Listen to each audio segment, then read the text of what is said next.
It's a great pleasure for me to have the opportunity to speak to you as we honor Sandy and Randy for their unique contributions to youth in America, youth in St. Louis, and to also acknowledge the 100th anniversary of the beginning of the Eagle Scout program. There's a tinge of sadness, of course, with the recent loss of Sandy, but this really should be a time of celebration, celebration of a great life lived, a celebration of a life that was dedicated to nation, dedicated to family, and dedicated to the next generation of youngsters. I got to know Sandy through his work, first of all, as soldier and as chairman of the Joint Chiefs of Staff, the terrific products that Sandy and his company produced for the armed forces of the United States made a great deal of difference as we fought conflicts around the world. But that isn't all he was, just someone who made those kinds of weapons. He also made other kinds of weapons, weapons that will make this a better world and a better country and a better community in St. Louis. And those weapons had to do with living a life of goodness, believing in the Scout Oath, believing in the laws that guide scouting. And in later parts of his life, he realized that he had to extend that belief in young people and that code of behavior into other programs, such as the Character Education Partnership, where I worked with Sandy very, very closely. This was a man who gave his all for the country. This was a man who served the country in so many, many ways. And as you gather here tonight, especially the Eagle Scouts who are here tonight, remember what you have to give to the country. Yours is now a life of service. You have demonstrated that with your dedication to scouting and with the accomplishment of your Eagle Scout credentials. But remember, take that spirit of service, of giving to others, into the future. Do it throughout your life. Be like a Sandy McDonald. Be like a Randy McDonald. Be like a Priscilla McDonald. Make sure that you understand that you now have an obligation to give back even more to the country, which is giving you so much. That is the legacy of Sandy McDonald. The first person that we have an award for tonight is Nate Lucero. He's right there. Uncle Boy! I actually don't know what Nate does for a living, but in his copious free time, you know, he's only got one child, so you know it's a ton of free time. He's been going to various public meetings and recording them and editing them so that they're easy for people to understand what's going on. He's been making videos of some of just his own experiences riding around Los Angeles on his bicycle, and a lot of people watch them. His videos get more views than ours do. Anyway, we put him up last year for the award, along with people that were, you know, journalists for the Los Angeles Times, people that have their own blog sites, and Nate was the clear popular winner, and we're very happy to honor him tonight with the traditional Streets Block bag made out of recycled paper that you should never wash, and also the Street C certificate, which, oh no, the holder got a crack in it. I'll get you a new holder. Which has the Streets Blog logo and such. So this is for Nate. So do you want to say anything? Smile. Close. Oh, I put the microphone in front of the certificate. I'm terrible at this. What do you say? Hey, yeah. Sorry. Good to go. You gotta do this like Look at me. Look at me. Shake hands. Shake hands.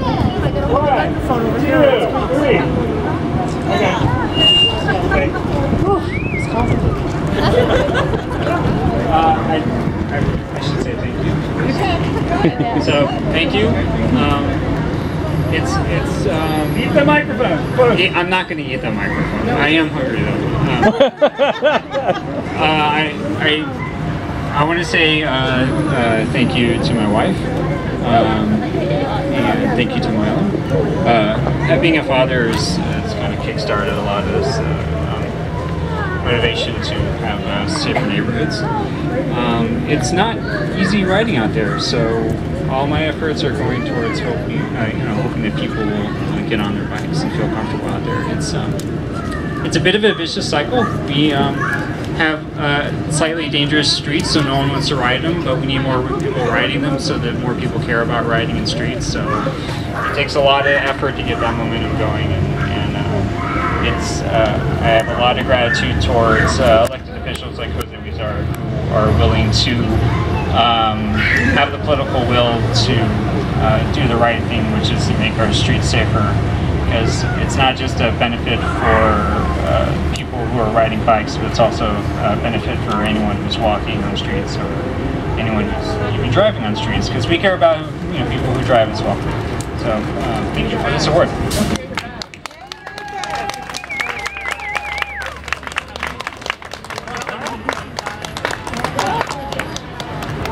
Before I go on, I would also be remiss if I didn't thank the Eagle Rock Chamber of Commerce. Whoa! The Eagle Rock Chamber of Commerce and the Farmers Market in St. Michael's and everyone else that sponsors the Farmers Market today for agreeing to let us do this. I could thank the Office of Councilmember Huizar, but that would start getting redundant. So, moving on, we also have our Elected Official of the Year award, which comes in the same plastic case. As one of our previous winners noted, thanks to the design, you can actually carry it with you from room to room. As you go around City Council or your staff offices or wherever, you can just take it with you. Portable and stands up. Slanted surfaces are not a problem. Anyway, last year we also put up for Elected Official of the Year, we had 5 nominees, and I will tell you that the person who finished second in the race got the second most votes of anybody ever in any streetsy category in any of the 6 cities we publish in. Which means the person who finished first got the most votes of any streetsy category of anyone. Regardless, in every city that we do streetsies in, New York, Chicago, Los Angeles, San Francisco, Capitol Hill, Denver hasn't done them yet, so no one has ever gotten more than 2,500 votes until this year, where we had someone get 4,000 and then Councilmember Huizar get 5,000.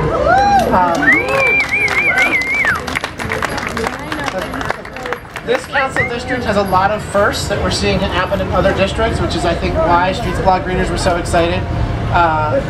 First green protected bike lane, second green buffered bike lane. It had both of those. It had the first 2 parklets.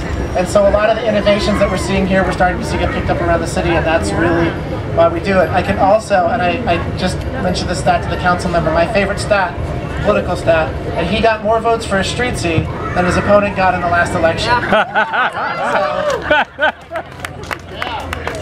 said that's my favorite stat ever. So without any more of me blathering, I would just like to call out Councilmember Jose Huizar and give him his certificate, the microphone, and the bag. I will mention the total retail value of this is less than $20.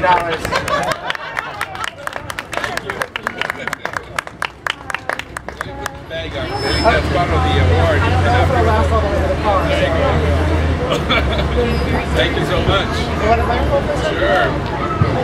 Well, thank you so much. Thank you to Streets Blog. I really appreciate this, and also congratulations to Nate, a real advocate. He was out there fighting the good fight with his pen and his bicycle. But I think Streets Blog has really become a force in the city and the county in terms of promoting complete streets, promoting bikes, promoting multi-mode transportation. It's a place where many people now go to get their information. And you're making a difference. You are making a difference in LA City Hall and other city halls, so I want to congratulate you for that.